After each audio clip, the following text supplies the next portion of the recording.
지금 우리 산업의 가장 밑바닥부터 흔들고 있는 아주 흥미로운 사건이 하나 있습니다. 바로 구리, 이 평범해 보이는 금속을 둘러싼 미스터리인데요. 오늘 이 사건 파일을 여러분과 함께 열어보겠습니다. 자, 이 숫자 좀 보세요. 톤당 12,000달러. 이게 감이 잘 안 오실 텐데 우리 돈으로 하면 거의 1,600만 원이에요.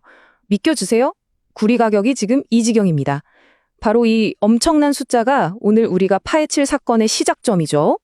이게 그냥 뭐 좀 오르고 내리고 하는 그런 수준이 절대 아닙니다. 무려 16년 만에 찾아온 최고가예요. 그러니까 이건 단순한 가격 변동이 아니라 말 그대로 지금 역사가 새로 쓰여지고 있는 순간이라고 봐야 합니다. 그렇다면 도대체 왜 이런 일이 벌어지고 있는 걸까요? 뭐가 이 모든 걸 뒤섞어서 그야말로 퍼펙트 스톰을 만들어낸 걸까요? 네, 바로 이 질문이 오늘 우리가 풀어야 할 핵심 미스터리입니다. 자, 지금부터 본격적으로 수사를 시작해보죠. 좋습니다. 수사의 첫 번째 단계는 바로 수요입니다. 이 끝없는 식욕, 대체 누가 이렇게 엄청난 양의 구리를 말 그대로 먹어치우고 있는지 한번 따라가 보겠습니다.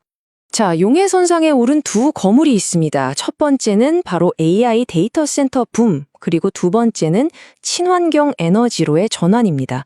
네, 바로 이 두 가지 거대한 시대적 흐름이 구리를 닥치는 대로 빨아들이고 있는 거죠. 전례 없는 수준으로요. 이 그래프를 보시면 그 차이가 확 와닿으실 겁니다.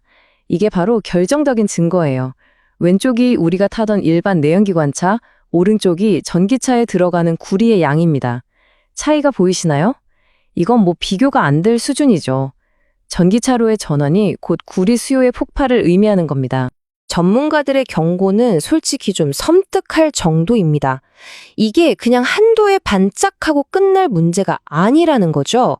2030년대가 되면 지금의 이 수요가 공급량을 완전히 말 그대로 압도해버릴 거라는 거예요. 이건 구조적인 문제입니다. 자, 그럼 수사의 방향을 좀 틀어볼까요? 수요가 이렇게 폭발적이면 공급을 늘리면 되는 거 아니야? 이렇게 생각하기 쉽죠? 하지만 공급 쪽 상황은 더 심각합니다. 거의 붕괴 직전이라고 할 수 있어요. 아마 많은 분들이 지금 이렇게 생각하고 계실 거예요. 아니, 가격이 이렇게 비싸면 그냥 광산 더 파면 되는 거 아니야? 네, 저도 그렇게 생각했거든요. 근데 현실은 전혀 그렇게 간단하지가 않습니다. 왜냐하면 바로 이 과정 때문입니다. 새로운 구리 광산 하나가 세상에 나오기까지의 여정인데요. 이게 뭐 하루아침에 뚝딱 되는 게 아니에요.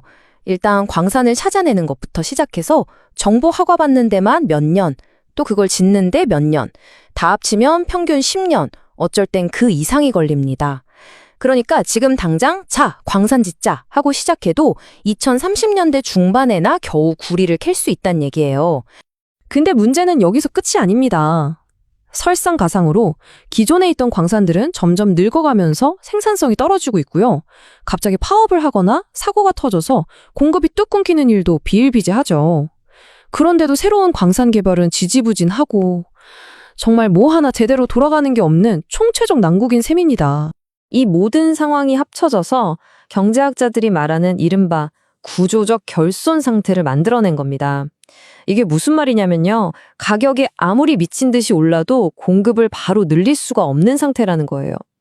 비유하자면 수도꼭지를 최대로 틀었는데도 녹슨 파이프 때문에 물이 쫄쫄 나오는 상황이랑 똑같습니다. 시장의 자동 조절 기능이 완전히 마비된 거죠. 자, 이렇게 수요와 공급 수사가 막다른 길에 다다른 것처럼 보였을 때 아주 이상한, 정말 기묘한 단서가 하나 발견됩니다. 바로 국제시장에서 벌어지고 있는 반전, 두 시장에 대한 이야기입니다. 이걸 좀 보세요. 정말 이상한 현상입니다.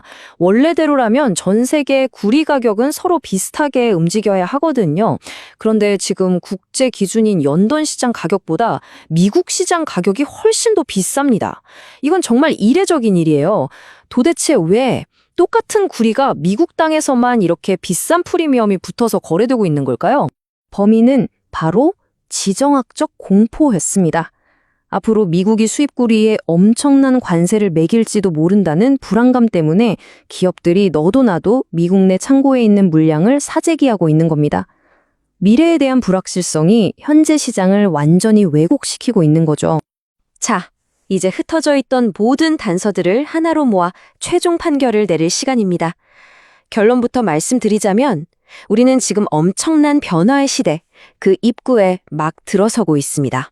전문가들은 이 현상을 한 단어로 이렇게 부릅니다. 바로 슈퍼 사이클. 이게 뭐냐면요. 수요가 공급을 아주 오랫동안 구조적으로 압도하면서 가격이 장기적으로 계속 높은 수준을 유지하는 시대를 말합니다. 그리고 우리는 바로 그 슈퍼 사이클의 시작점에 서 있는 겁니다. 이 타임라인을 보시면 앞으로의 흐름이 더 명확해집니다. 지금 우리가 겪고 있는 2025년의 가격 급등은요, 사실 시작에 불과합니다. 내년에도 가격은 계속 높을 거고, 2030년대가 되면 수요가 공급을 완전히 앞지르는 구조적인 부족 사태가 현실이 될 거라는 게 거의 모든 전문가들의 공통된 의견입니다. 자, 그래서 구리 가격이 오르는 게 대체 나랑 무슨 상관인데 이렇게 생각하실 수도 있죠. 하지만 이건 생각보다 훨씬 더 바로 우리 모두의 삶과 아주 깊숙이 연결된 문제입니다. 왜냐하면 구리는 흔히 산업의 쌀이라고 불리기 때문이에요. 우리가 매일 손에 쥐고 사는 이 스마트폰, 우리가 타는 자동차, 그리고 이 도시를 움직이는 전력망까지 이 모든 것의 기본 재료가 바로 구리입니다. 구리가 없으면 현대 문명은 그대로 멈춰설 수밖에 없어요. 특히 우리가 미래를 위해 반드시 해야만 하는 이 친환경 에너지 전환이 큰 위협을 받고 있습니다. 풍력 발전기, 태양광 패널, 전기차, 이 모든 게 사실상 구리 덩어리거든요. 그런데 구리가 부족해지면 어떻게 될까요? 바로 녹색 병목 현상이 생기면서 기후변화에 대응하려는 인류 전체의 노력이 발목 잡힐 수 있다니 아주 심각한 경고입니다. 자, 여기서 여러분께 재미있는 질문 하나 던져볼게요. 세상을 바꾸는 두 축이죠. AI 서버 100만 대랑 전기차 100만 대. 이 둘 중에 어느 쪽에 구리가 더 많이 들어갈까요? 한번 생각해 보시고 여러분의 추측을 댓글로 자유롭게 남겨주세요. 결과가 꽤 흥미로울 겁니다. 오늘의 이 모든 이야기를 종합해보면 결국 우리는 이 하나의 거대한 질문과 마주하게 됩니다.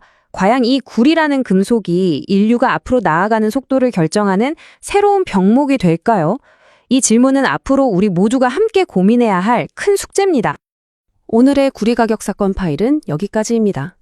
이렇게 세상을 움직이는 가장 중요한 흐름들을 앞으로도 계속 명쾌하게 파헤치고 싶으시다면 잊지 말고 채널을 구독해주세요. 그럼 다음 분석에서 뵙겠습니다.